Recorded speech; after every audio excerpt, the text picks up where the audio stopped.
Every cell in our body contains a copy of our genome, over 20,000 genes, 3 billion letters of DNA. DNA consists of two strands twisted into a double helix and held together by a simple pairing rule. A pairs with T and G pairs with C. Our genes shape who we are as individuals and as a species. Genes also have profound effects on health, and thanks to advances in DNA sequencing, researchers have identified thousands of genes that affect our risk of disease. To understand how genes work, researchers need ways to control them. Changing genes in living cells is not easy, but recently a new method has been developed that promises to dramatically improve our ability to edit the DNA of any species, including humans. The CRISPR method is based on a natural system used by bacteria to protect themselves from infection by viruses. When the bacterium detects the presence of virus DNA, it produces two types of short RNA, one of which contains a sequence that matches that of the invading virus. These two RNAs form a complex with a protein called Cas9. Cas9 is a nuclease, a type of enzyme that can cut DNA. When the matching sequence, known as a guide RNA, finds its target within the viral genome, the Cas9 cuts the target DNA, disabling the virus.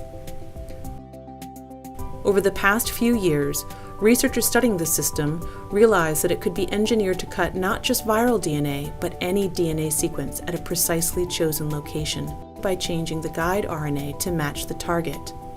And this can be done not just in a test tube, but also within the nucleus of a living cell. Once inside the nucleus, the resulting complex will lock onto a short sequence known as the PAM. The Cas9 will unzip the DNA and match it to its target RNA. If the match is complete, the Cas9 will use two tiny molecular scissors to cut the DNA. When this happens, the cell tries to repair the cut. But the repair process is error-prone, leading to mutations that can disable the gene, allowing researchers to understand its function. These mutations are random, but sometimes researchers need to be more precise, for example, by replacing a mutant gene with a healthy copy. This can be done by adding another piece of DNA that carries the desired sequence. Once the CRISPR system has made a cut, this DNA template can pair up with the cut ends, recombining and replacing the original sequence with the new version.